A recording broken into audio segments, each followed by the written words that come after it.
तपाईलाई चाहिँ यो स्विच बोर्ड कसरी बनाउँछ भन्ने कुराहरू देखाउन जानेर चाहिँ जुन चाहिँ गर्दाखेरि यो स्पेलरहरू वर्किङमा गर्छ र हामीले चाहिँ यो पहिल्यैदेखि आफै बनाउँदै आइरहेको हो र तपाईँलाई चाहिँ आज यो बनाउन सिकाउँछौँ र ओइल कसरी चाहिँ हामीले ओइल एक्सप्लोररलाई चलाउँछ भन्ने कुराहरू पनि देखाउँछौँ है। ल पहिला सुरु चाहिँ तपाईँले यहाँनिर आउनुपर्ने हुन्छ हाम्रो बोर्ड मेकिङमा।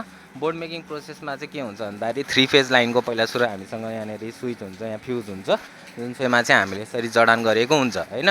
र यो जडान सँगसँगै हामीले न्युटन तार पनि हामीले चाहिँ यहाँनिर जडान गरेको हुन्छ, न्युटन तारको लागि यो फ्युज राखेको हुन्छ। र अर्को भनेको यो 3 फेज लाइन तार चाहिँ आएको छ कि छैन, यो 3 फेज लाइन चाहिँ आएको छ कि छैन भनेर बल्ब पनि यो राखेको हुन्छ। र साथसाथै हाम्रो यहाँ चाहिँ यो एमसिबी पनि राखेको हुन्छ, जसले गर्दा अन अफ गर्नको लागि चाहिँ हामीलाई सहयोग गर्छ मेसिन है। र अर्को भनेको चाहिँ भोल्टेज र एम्पियर कति आएको छ त भनेर चेक गर्नलाई यो यसमाको भोल्टेज मिटर पनि हामीले यहाँनिर राखेको छौँ है, भोल्टेज र एम्पियर मिटर। र अर्को स्विच बोर्ड, अन्य कामको लागि स्विच बोर्डहरू पनि राखेको छौँ।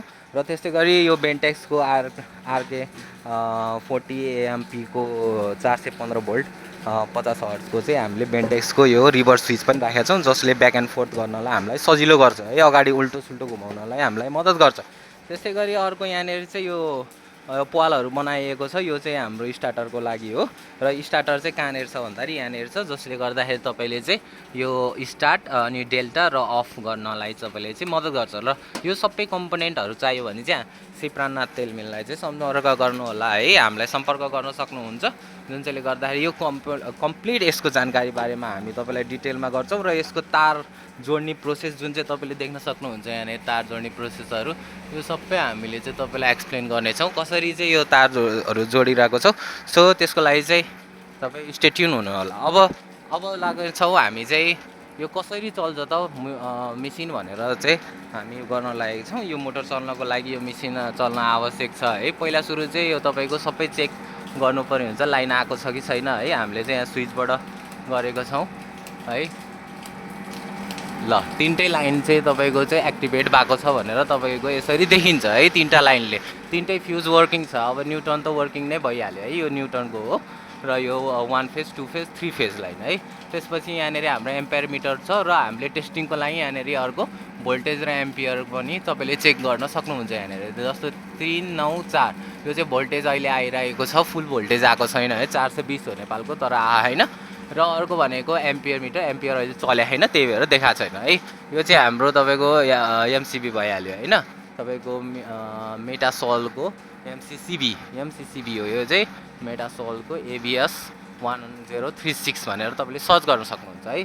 त्यस्तै गरी यहाँनिर तपाईँको बेन्टेक्स आरकेको छ हाम्रो है, एलटी कन्ट्रोल स्विच रिभर्सिङ है, रिभर्स गर्नलाई हेल्प गर्छ।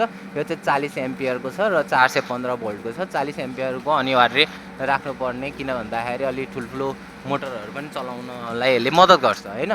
र अर्को भनेको चाहिँ अब हामीसँग स्टार्टर छ बेन्टेक्सको एसकेकै हो, यो पनि टाइप BS30 है, तपाईँले सर्च गर्नु होला। र यो चाहिँ 25 to 35 एम्पियरको छ र एचपी चाहिँ तपाईँको 20 को छ, भोल्टेज 415 को छ है। अब यो चाहिँ हर्स पावर भनेको चाहिँ तपाईँको 20 को मोटर चलाउने भयो होइन। र यहाँनिर अन डेल्टा र अफ बटन रहेको छ। अब हामी चाहिँ अहिले चलाएर हेर्छौँ। दाइ यो अहिले चलाउन मिल्छ है? मिल्छ। ल अब हामी चलाउन जाँदैछौँ है। पहिला सुरु चाहिँ तपाईँले चाहिँ यो रिभर्स कुन चाहिँ छ कहाँनिर छ भनेर हेर्नुपर्ने हुन्छ। यो चाहिँ जहिले पनि तपाईँको चाहिँ होइन आफूतिर उतातिर फर्किनुपर्छ है, उतातिर फर्किनुपर्छ, राइटमा छ। ल अब मैले चाहिँ यो तपाईँको यो अन बटन गर्छु। ल यो उल्टो घुम्यो है, उल्टो घुम्यो। ल यतापट्टि गरेको छु। ल त्यसपछि अन गर्छु। ल अन गरिसक्यो। अब यसरी चल्छ। अब एम्पियर मिटर देखायो कि देखाएन? ल हेर्नुहोस्, एम्पियर मिटर देखाएर लोडहरू धेरै छैन, लोड छैन है। 3.9 एम्पियर देखाइरहेको छ। यहाँ पनि तपाईँको धेरै खासै देखाएको छैन। र यो डिजिटल र यो एनालगमा चाहिँ तपाईँको धेरै फरक पाइन्छ, किन भन्दाखेरि यहाँनिर तपाईँको लोड भएको छैन र देखाएको पनि छैन। यहाँ चाहिँ 3.9 एम्पियर चाहिँ देखायो, किनकि अलिकति लोड त लियो नि त, गियरहरूको लोडहरू त लियो नि त होइन। र अब हामीले चाहिँ डेल्टा तपाईँको गरेपछि यो फुल्ली वर्किङमा आउँछ। र यसले अब कति एम्पियर लियो त? कति एम्पियर लियो? 14.4 एम्पियर लियो है। यहाँनिर चाहिँ तपाईँको कति देखाएको छ?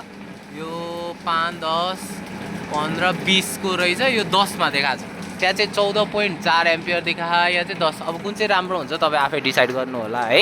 यो पनि वर्केबल हुन्छ, 10 देखाएको भनेको नर्मल्ली भन्ने हुन्छ, तर यसमा चाहिँ एकुरेट देखा जस्तो लाग्यो मलाई चाहिँ है। के हुन्छ हामीलाई कमेन्ट गर्नु होला कुन चाहिँ राइट हो है। कोही यसमा विज्ञ हुनुहुन्छ भने चाहिँ हामीलाई कन्ट्याक्ट गर्न सक्नुहुन्छ। यो पनि हाम्रो नयाँ जडान हो है, हामीले नयाँ टेस्टिङको लागि ल्याएर हो।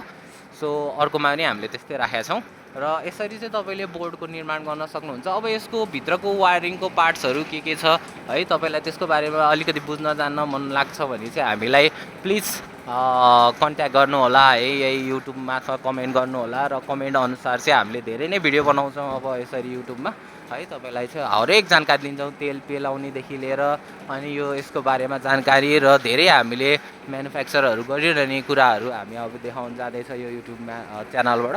सो तपाईँले लाइक एन्ड सब्सक्राइब गरेर हामीलाई चाहिँ सपोर्ट गर्नु होला, किन भन्दाखेरि यस्तो कन्टेन्टहरू आउँदैछ है त गाइज।